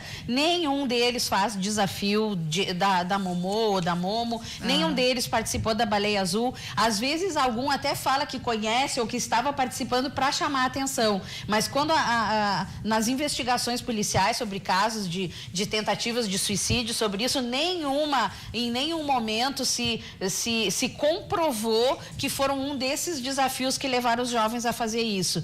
Isso, digamos assim, que até uma glamorização dessa tragédia, porque no momento que saiu a Baleia Azul, já apareceu a Momô e provavelmente virão muitos outros, e alguns não ganharam tanta notoriedade como esses dois, mas existiram muitos outros nesse intervalo, né? O desafio do sufocamento, o desafio aquele do isqueiro, do desodorante, toda hora a gente tem notícia de um desafio absurdo, né? Que faz o jovem a cometer bobagens. Só que, na verdade, isso é uma situação, apenas um pedaço, uma ponta do iceberg, porque o jovem, ele já está triste há muito tempo, ele já está baixando o rendimento escolar há muito tempo, ele já está se separando dos amigos, se afastando, se isolando, e o comportamento dele já mudou, e os adultos que estão por perto não perceberam isso. Então, isso é só uma forma de chamar a atenção, mas o problema vem muito antes disso. E de que forma esses grupos de conversa estão sendo incentivados nas escolas? Como é que vocês estão... Através das parcerias, né? Nós temos parcerias com diversas ONGs e também organizações estaduais que participam do programa CIPAV, que passam a ter um papel fundamental nesse trabalho, porque ele vem com aquela figura assim do externo, né? Eu não é aquele professor que talvez eu tenho medo de falar para aquele professor porque ele vai contar para minha mãe, agora não é a hora de falar para minha mãe. Então eles veem na figura desse parceiro que entra na escola uma forma de expor um pouco essas questões que eles estão sentindo, e eles se sentem importantes no momento que eles são ouvidos, né? Esse incentivo ao debate, esse incentivo ao formalizar aquele sentimento que ele não sabe explicar o que é, está vindo por conta da ajuda dessas parcerias que trabalham com o programa CIPAV, vem de outras instituições e de organizações não governamentais, além das públicas, também como parcerias que a gente divulga, que talvez não tivéssemos divulgado com mais ênfase, a questão do CVV, que faz um trabalho muito bonito também no pós-trauma, depois que já se tem a informação de que houve um suicídio numa escola, tem parceiros nossos que vão no pós-trauma trabalhar com jovens que estavam envolvidos com aquele, que talvez estivessem pensando em fazer a mesma coisa. Tudo isso são ferramentas fundamentais para evitar que outros jovens tomem essa decisão sem antes conversar com um adulto, sem saber realmente o que está se passando com ele, o que ele está pensando, o que ele está sentindo. É isso que a gente está promovendo através dessas parcerias. Pois é, então esses grupos, né, através dessas parcerias, com certeza já salvaram muitos jovens. Sim. E vão salvar ainda mais. Tem alguma história para nos relatar que tenha conhecimento? Olha, tem uma história numa escola aqui na capital, onde uma jovem, né, tirou a própria vida, esse ano ainda, e logo no início do ano letivo, e um dos nossos parceiros foi desenvolver um trabalho nessa escola. E esse parceiro, que é o Escola da Vida, até uma parceria de uma ONG, eles começaram a conversar com os jovens, a falar sobre valores, falar sobre ética. E dentro dessa conversa, eles promoveram uma roda, né? Onde cada um falasse como é que estava se sentindo, o que achava daquela conversa. E nessa roda de conversa, surgiram mais 2 jovens que tinham um convívio muito próximo com a menina que se suicidou e falaram que estavam pensando em fazer a mesma coisa. Aí. Então, a partir disso, foram feitos encaminhamentos, elas foram acolhidas na rede pública de atenção básica de saúde, com a questão do psicólogo, do assistente social, para ver como é que essa família está se relacionando com esse jovem. E através desse trabalho, desse resgate, essas 2 jovens que estavam pensando em fazer isso viraram voluntárias para conversar com outros jovens de outras turmas dentro da escola e manter o diálogo aberto para mostrar que realmente isso tem resultado. Bom, e esses grupos aí, eles são divididos por faixas etárias, né? Tem alguma faixa etária específica, assim, que esses índices são maiores? A faixa etária, assim, às vezes nos assusta porque ela está acontecendo antes do que a gente previa, né? Antes, normalmente, era entre os 13 anos e os 17, 18 anos, e agora, a partir dos 9... até os 15, a gente vê um número maior de jovens com essas intenções, digamos assim. 9 anos. Crianças, então, e a gente pensando só mais em adolescentes, né? Assustador, então. Assustador. E a gente percebe que, digamos que a pré-adolescência, ela está sendo de uma certa forma antecipada. Ela acontecia entre os 10 e os 12 anos, porque oficialmente a adolescência vem aos 12, mas todas essas fases estão se antecipando, né? Por conta do conhecimento do mundo que eles têm ali na internet e essa antecipação de uma fase que talvez eles não tenham condições psicológicas de lidar ainda, está trazendo uma confusão muito grande para eles, uma falta de conhecimento e uma falta de capacidade de perguntar, né, para um adulto, para uma pessoa com mais conhecimento, o que é aquilo que ele está enfrentando. Então, ele enfrenta sozinho, ele busca informações erradas, ele busca grupos de WhatsApp, ele busca informações na internet que não vão realmente ajudar ele dentro desse problema que ele está sentindo, tudo para evitar essa conversa mais próxima com uma pessoa, com um adulto que possa lhe dar uma orientação. Perfeito. A campanha, dentro da campanha do Setembro Amarelo, você tem alguma programação para divulgar alguma atividade?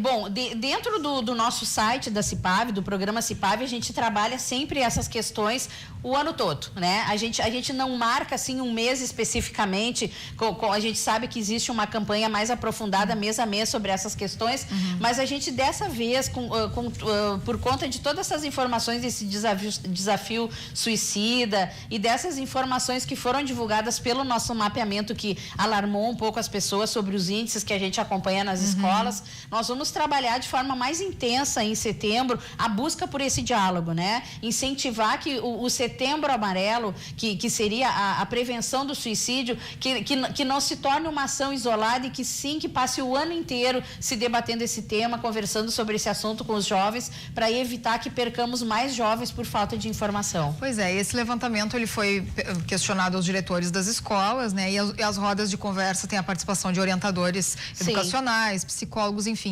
Tem alguma brecha para os pais? Como é que os pais podem participar desse processo? Os pais, a gente sempre convida os pais a participar na escola dessas rodas de debate. Os pais sempre são informados sobre essa parceria que está sendo feita junto à CIPAV com as organizações não governamentais ou com projetos das outras secretarias do Estado. Só que, assim, os pais temem um pouco participar desse diálogo na escola por achar que eles vão estar se envolvendo diretamente com uma questão pedagógica do filho. Isso afasta muito os pais da escola por achar assim, eu sei que o meu filho causa problema, eu já participei de outras situações, eu não vou ir na escola para ouvirem reclamar do meu filho. Então, o pai se afasta. Ele ainda não percebeu a importância de ele participar do dia a dia das ações da escola, que a contribuição dele é fundamental. Então, o convite fica aberto, né? A gente espera que os pais procurem a escola, que participem dessas rodas de conversa, ou talvez possam formar até um grupo de pais, né? Que não se converse junto com os jovens, mas entre os pais, sobre essas situações que eles estão acompanhando, que talvez eles possam encontrar muita semelhança entre cada caso que eles enfrentam. E tem alguma dica para passar para os pais também? Porque a gente, como tu citaste, né, os orientadores, participantes desses projetos ou até os próprios professores percebem sempre, né? Sim. Pode até demorar um pouco, mas sempre percebem quando tem algum problema. Às vezes até em algum trabalho escolar ou em atitudes, em comentários, né, de alunos. Quais são as tuas dicas para os pais também? Bom, assim, ó, sempre um alerta para os pais. E para os professores também, né? Os pais, a gente assim, ó, em casa, no dia a dia, que ele observe o isolamento desse filho, o quanto ele está vivendo só nesse mundo de internet, conectado, e que ele busque conversar mais com esse jovem, mas se ele perceber que numa tentativa de aproximação o jovem fica agressivo, pede para se afastar, que isso já sirva de sinal de alerta que alguma coisa está errada e ele não está conseguindo externalizar isso. E na escola, o professor vai perceber o baixo rendimento, ele tinha alguns amigos que ele não se aproxima mais, ou ele muda o grupo de amizades, ele se aproxima de outras pessoas que não têm uma característica como a dele antigamente, e também a questão da ausência, né? Muitas vezes ele começa a faltar aula muito seguido, talvez até os pais não saibam, né? Ele vai se afastando da escola, vai se afastando daquele grupo social. A gente percebe visivelmente que tem uma tristeza nesse jovem, que nós não estamos sabendo entender o que está acontecendo, e nem sempre o professor consegue se aproximar suficientemente desse jovem para entender o que está acontecendo. Então são sinais que os professores podem observar, que os pais podem observar, e que uma conversa entre pais e professores podem identificar um jovem que está numa situação já de depressão. Perfeito. Mudanças nas notas também, de humor. Sim, sempre. Baixo rendimento, a mudança de humor, a questão da troca de amizades ou isolamento dessas amizades, tudo são sinais de que alguma coisa pode estar acontecendo. E a questão das automutilações, que antes aconteciam muito nos braços e se começava a usar mangas compridas até em dias quentes, agora passou a acontecer nas pernas. Então fica mais difícil de tu identificar, porque via de regra uma calça ou uma bermuda sempre vai esconder essas marcas. Então, quem poderia ver seriam a família em casa mesmo, não teriam como os professores observar isso. O professor notava quando num dia quente aquele jovem ia muito de mangas compridas para a escola. Aí já buscava uma conversa, tentava ver o que estava acontecendo, mas agora eles buscaram aí esconder mais ainda esses sinais de autolesão, né? Bom, ficam aí todos esses alertas e também no caso da automutilação, e que aí já é um indício, né, é um alerta vermelho ali, Sim. gritante para os pais. Só para a gente encerrar rapidinho, quando encaminhar para um tratamento psicológico, psiquiátrico, imediatamente precisa desse acompanhamento, ou a escola se basta, ou se No paga? momento que se percebe a automutilação, sim. É necessário um acompanhamento psicológico, é fundamental, porque certamente é uma forma de ele expressar uma dor que ele está sentindo e ele não está conseguindo falar. Então, se ele não está conseguindo falar, ele precisa de uma ajuda profissional para verbalizar esse sentimento.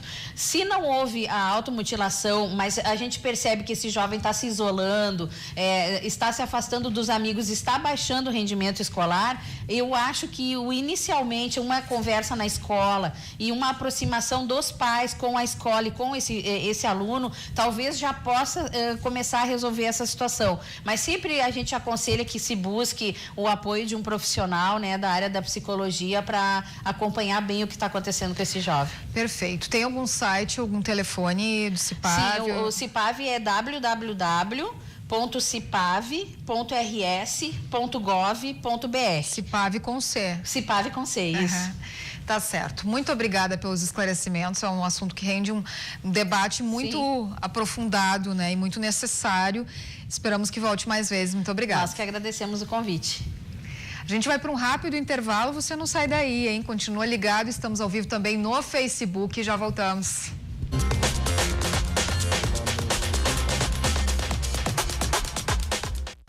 Muito bem, o Rio Grande em movimento está de volta, agora faltando 28 minutos para 1, 17 graus a temperatura.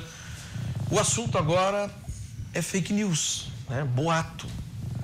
E o boato, o fake news só toma força porque você acaba acreditando e compartilhando.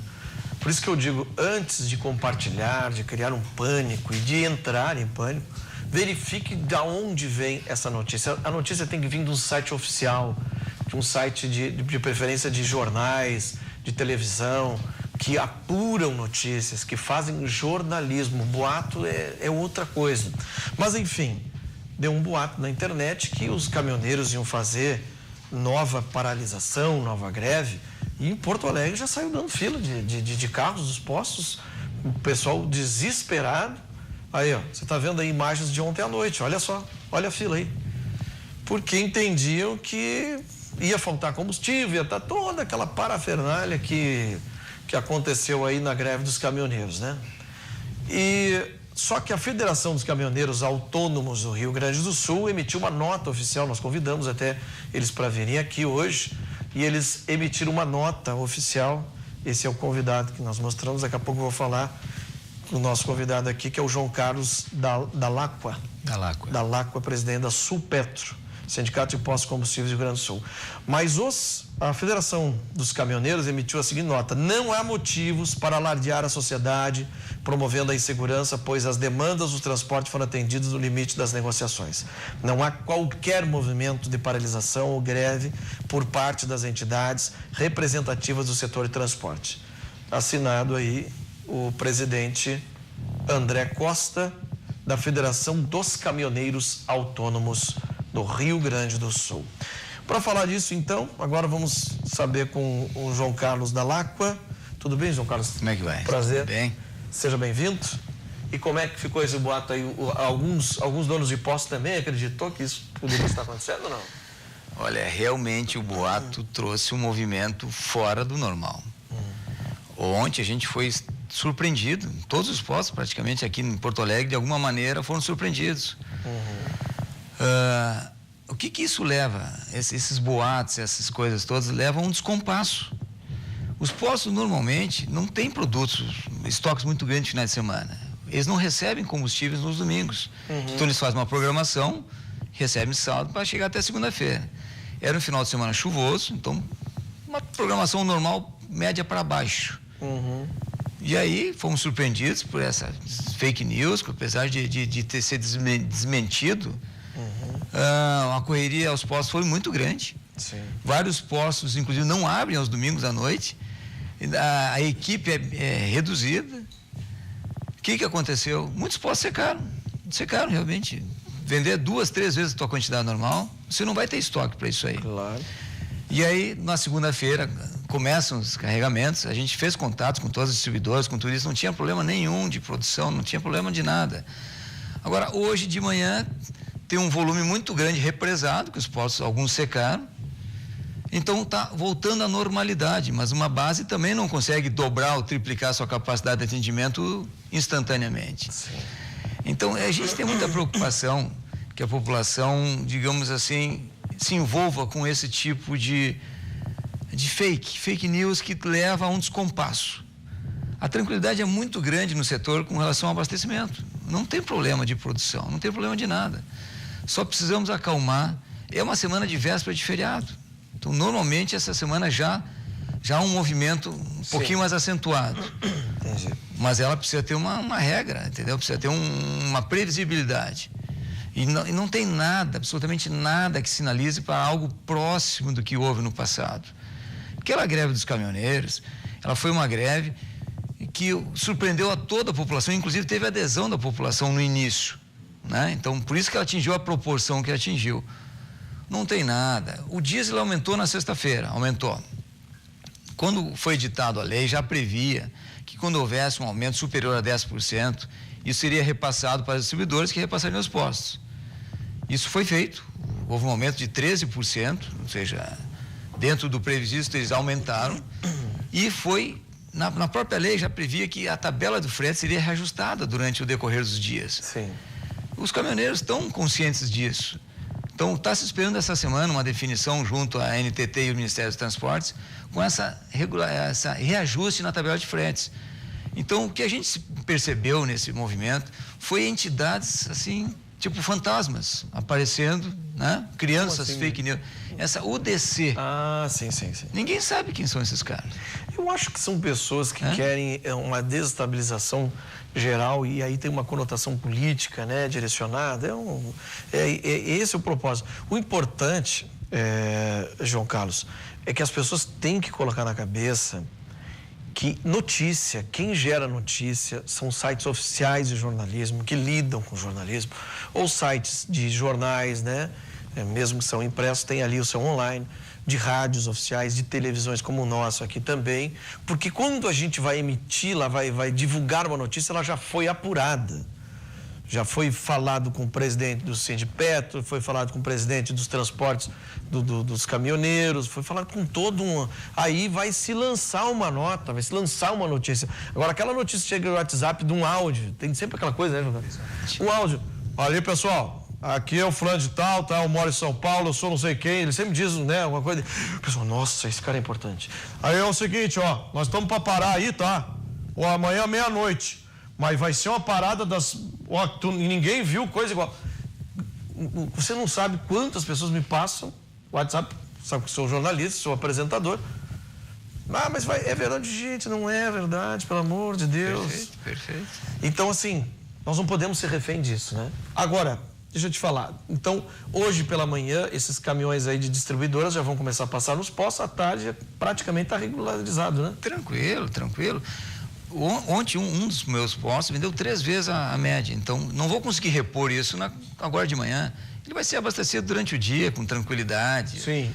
Então, a população fique tranquila, não tem nada com relação a isso, de que vai faltar produto. Não tem nenhuma perspectiva, não tem nada, ficamos tranquilos. É como você falou, a questão da credibilidade da informação. Ontem à noite, família, amigos, tudo isso, chega uma hora que a gente diz, vamos dormir, gente, vamos descansar, porque não tem nada, vamos parar de se preocupar à toa. Os caras me abordando desde a tarde, me passando o WhatsApp. Isso gente, mas enfim, o caminhoneiro subiu o diesel que você falou, né? Quanto cento? Assim, ó, o mercado, ele está com variações. O nosso preço no Brasil está atrelado ao mercado internacional. É isso que eu não entendo. Eu não pago em dólar. Che, como diz lá em Alegrete, eu não pago em dólar, Che. Infelizmente. O que eu tenho a ver com o mercado internacional?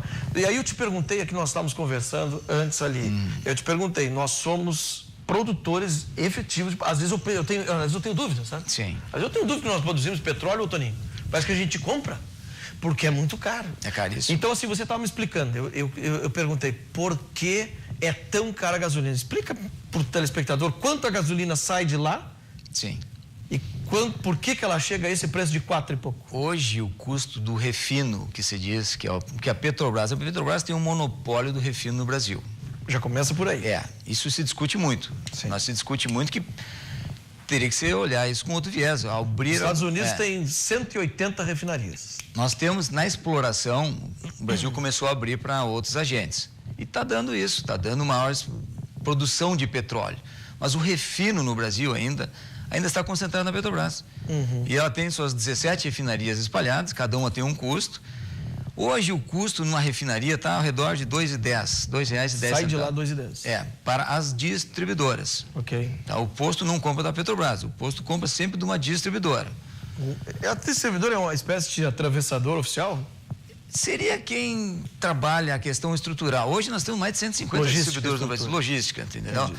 Porque não tem como uma Petrobras atender o varejo, digamos assim. Tem que ter uma empresa que presta serviço. As distribuidoras têm tancagem, elas têm investimentos em logística muito pesado, muito pesado. Tem umas que sim, outras nem tanto, entendeu? Tancagem e armazenamento. Tancagem e armazenamento, porque vai distribuindo. Rio Grande do Sul, aqui nós temos a nossa refinaria, que é Alberto Pasqualini, aqui em Canoas Esteio, que ela abastece as bases primárias, que se chama. Então, as distribuidoras, tem várias distribuidoras que têm bases primárias nessa região. Aí no interior nós temos outras bases que saem dessas, são bases secundárias que saem e vão ficar mais posicionados geograficamente. Então, temos aí Ijuí, Passo Fundo, Rio Grande, Então, esse é um investimento que as distribuidoras fazem. Então, e elas... Tá, mas aí vamos voltar ao preço. Sim. 2,10, a distribuidora pega... de 2,10, nós temos no Rio Grande do Sul uma carga tributária de 50% sobre o nosso preço. É um dos estados mais caros em carga tributária? É mais pesado. O nosso ICM no Rio Grande do Sul, vigente até o final do ano, está em 30% de ICMS sobre a gasolina. Meu Deus. No diesel, não. No diesel é o mesmo de 12%. Então, temos 3 estados no Brasil que têm um ICM forte. É nós. Por que essa taxação tão alta? Foi no governo Sartori no início, para ajustar as contas, ele já era 25. Vamos deixar, já era 25. Ele pediu em 4 anos que houvesse esse aumento para 30%, e isso cada 15 dias se define um preço de referência. A Secretaria da Fazenda define um preço de referência sobre o qual é cobrado esses 30%. Então hoje está em 4,69, era 4,80, então a cada 15 dias pode aumentar, diminuir. Então isso já acarreta esse valor. Temos PID, CID e COFINS, que são valores definidos federais, são valores federais, que o posto não paga, você já vem cobrado na fonte. A refinaria cobra esses impostos. Então o posto quando recebe, aí depois do preço da refinaria com os encargos, tem o preço da distribuição, o custo da distribuição, no caso, que não é assim, é 2%, 3%, tem o custo do transporte, da logística, e tem a margem do posto. A margem do posto hoje, eu vou te dizer assim, ela não passa de 10%. 10% sobre o preço de venda. 10, 11, já foi 16. Está caindo, está caindo, está caindo. A concorrência está fazendo esse percentual cair. Então, o que nós temos de pesado hoje no custo de combustível? É a tributação. Tributação. 50% em qualquer produto. E é vero aquela que os hermanos aqui do lado chegam e compram pelos 2,10? Eles compram por isso? Sim, o produto exportado, a gente exporta, né? Não esquece que a exportação não se vende impostos, né? Sim. Então o produto vai sem carga tributária nenhuma.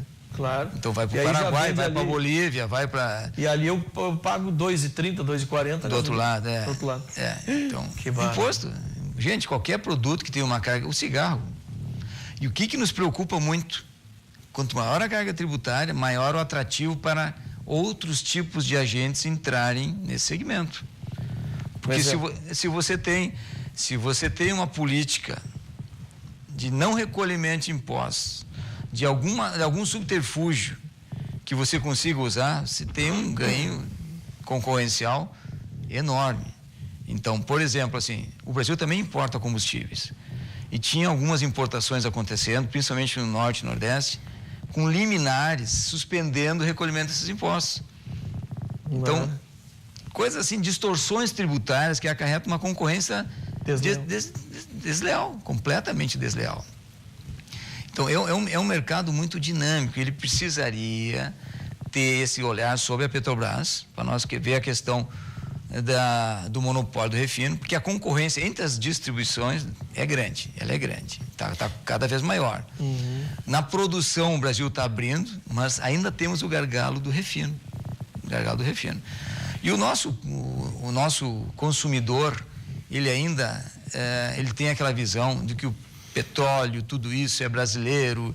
Né? Mas como não ter essa visão? Se vendem aos nossos olhos, dizem, o petróleo é nosso, o pré-sal é nosso, é nosso o quê? Quando eu vou abastecer é caro. O custo? Não é nada meu. O nosso custo. O nosso custo, é isso aí. E a visão que eu preciso passar, assim, a revenda de combustíveis, às vezes ela passa de vilão por uma tremenda falta de informação, de desconhecimento da população. O revendedor é um empresário como qualquer outro. E tem muitas dificuldades hoje, está cada vez mais crescente o nosso problema, porque nós temos uma questão ambiental que nos é exigido muito, muito. Nós temos um problema de custo financeiro, a gente vende em cartão de crédito. Então, você pega uma margem de 10%, você vai tirar um cartão de crédito hoje que trabalha na faixa de 3%, você deu 1/3 para o cartão de crédito, para um banco, vamos botar assim, para um banco. Sempre o sistema financeiro por trás dessas coisas. Sim. Então, está havendo uma mudança muito grande na revenda até em função disso. O pequeno revendedor... Mas o banco pega dinheiro, hein? Muito forte. Quanto por cento do cartão? O cartão é 3%, te paga em 30 dias. Mas devia ser 0,5%. Já ganhava dinheiro pra caramba. Alguns cartões, a abertura do Banco Central está forçando a queda nas taxas de cartões. Está havendo isso. Que isso também, antes não havia muitos players. Agora tem bastante novos players. Isso está levando uma redução. Entendi. Está caindo alguns cartões de débito na faixa de 1%, cartão de crédito, alguns com 2%, mas nós temos muitos cartões de frota. O governo do estado hoje administra praticamente os veículos através de cartão de frota. E esse é mais do que 3%, estamos falando de 4%. E recebe em 30 dias, então é um mercado complexo. Mas João, também tem o mau empresário, né? Que naquela crise pega e taca lá em cima, faz... Bom, como toda profissão. Tem um mau médico, tem um mau advogado, tem um mau tudo. Nós temos que ter essa preocupação de não generalizar. Disso, o sindicato dá uma orientada, cara, baixa a bola aí. Não, provavelmente esse cara nem seja nosso associado. Ah, também tem isso. Porque assim, nós temos, no estado, são 3 mil postos praticamente. E nós não atingimos um número de associados. A gente não é todos que não. A gente está fazendo um trabalho muito grande, a reforma trabalhista trouxe essa necessidade. Mas assim, se a gente tem informações concretas que temos problemas de conduta, não é o sindicato que vai, não. O sindicato aciona as autoridades. Entendeu? Ele tem o dever de acionar as autoridades e elas conduzir essas coisas. Mas eu vou te passar assim, é muito mito, tem muito mito, muita... Há pouco tempo atrás a internet dizia, peça a nota fiscal no posto que daí ele é obrigado a recolher os impostos. Você falou fake news. Ele vai recolher igual ele está pagando. Ele já recolheu. Então há muita desinformação, quanto mais transparência a gente conseguir levar, melhor para a sociedade toda. Ok, João Carlos Dalacqua, presidente da Supetro, então o senhor garante aí que no decorrer do dia vai estar tudo normalizado nos postos? Com absoluta tranquilidade, o consumidor não precisa se preocupar. Entrar em fila Eu abasteço hoje, toda segunda eu dou uma enchida. É isso aí, então é o efeito manada que se diz, né? Quando um vai para um lado, parece que todo mundo tem que ir para o mesmo lado. Vamos dizer aquela música, né? Eu, vida de gado, povo marcado, povo feliz. Não era isso? Tá bom. Exatamente. Muito obrigado, João Carlos Dalacqua, presidente do Soltepro. E a Federação dos Caminhoneiros Autônomos garante que não haverá paralisação dos caminhoneiros. É isso, minha produção. Vamos para um breve intervalo comercial e já voltamos aqui com Rio Grande em Movimento.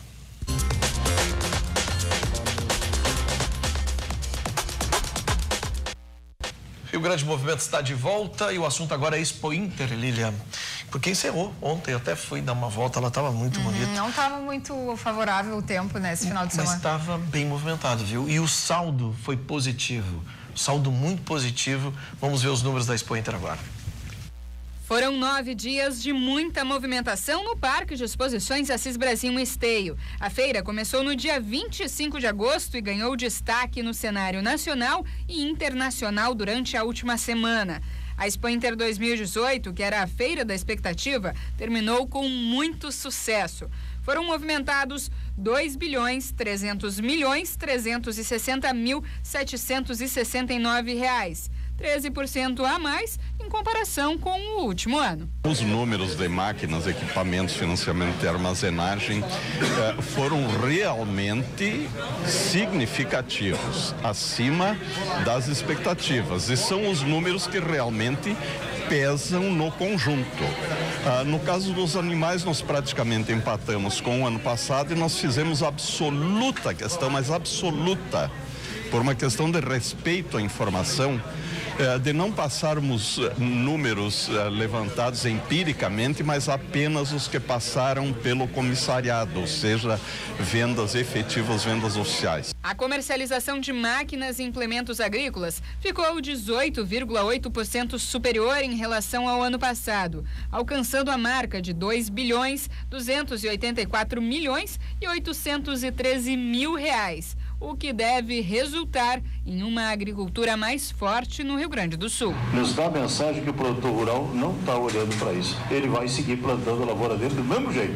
Ele vai se virar, o adubo está mais caro, o produto químico está mais caro, Mas ele vai apostar porque ele também não tem outra alternativa, né? Ou planta ou não planta. Nós não temos essa saída. Senão, este ano eu não vou plantar. Isso não existe. Então, o produtor continua confiante sim no futuro do país e nisso que o secretário colocou aqui, a demanda do mercado internacional e principalmente olhando para a demanda da China. O setor que ganhou ainda mais destaque neste ano foi o da agricultura familiar. O pavilhão cresceu e foi ocupado por 285 expositores. E ficou assim, lotado durante toda a exposição. As vendas alcançaram 4 milhões de reais. 40,3% a mais que na última edição. A grande massa de pessoas que passam pelo parque circulam pelo pavilhão da agricultura familiar e conhecem esses bons produtos elaborados, de valor agregado, com visual bem interessante do ponto de vista e com aquele sabor. Ali reflete sabor, tempero de todas as etnias, seja ela italiana, alemã, portuguesa, espanhola, polonesa e por aí afora, só para citar, e lá tem essa satisfação. E o principal, não é só o volume de venda, o crescimento de 40,3%, mas sim a oportunidade para a agroindústria familiar, os artesanatos, plantas e flores, ao pós-Expo Inter. Aqueles que participaram pela primeira vez ficaram totalmente satisfeitos com as vendas e já pensam em retornar no ano que vem. Eu adorei participar da Expo Inter, ela superou todas as expectativas nossas. Apresentamos o nosso produto para todo o estado, fora do estado também, que tem vários visitantes. Vai participar ano que vem de novo? Com certeza. Se der, eu quero participar sim. Os produtos apresentados na agricultura familiar são de alta qualidade. E esse distribuidor de doce de leite deixou até um recado ao público. Olha, os uruguaios que se cuidem. Superou a expectativa, muitas pessoas passando, aproveitando toda essa estrutura oferecida aqui pela FETAG e também toda a qualidade que os expositores estão trazendo aqui para o Parque de Exposições. Já a comercialização de animais ficou abaixo dos números do ano passado, diminuiu 3,6%, mas ainda assim foi comemorado pelo setor. E com certeza foram os animais que brilharam durante esses 9 dias.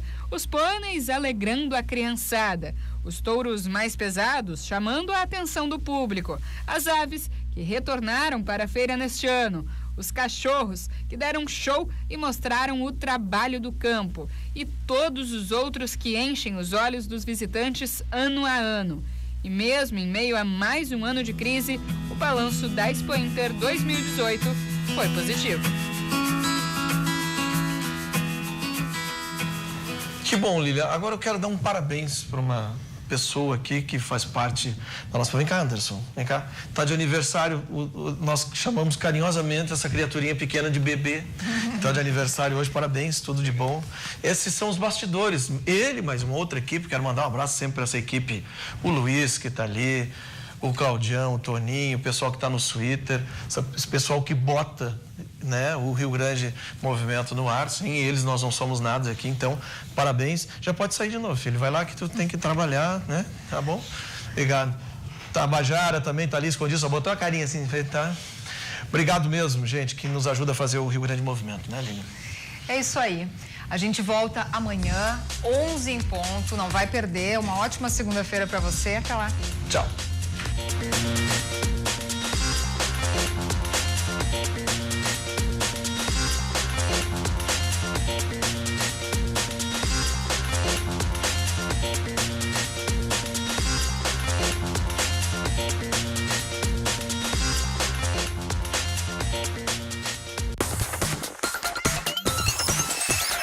RDC TV. O Rio Grande se conecta aqui.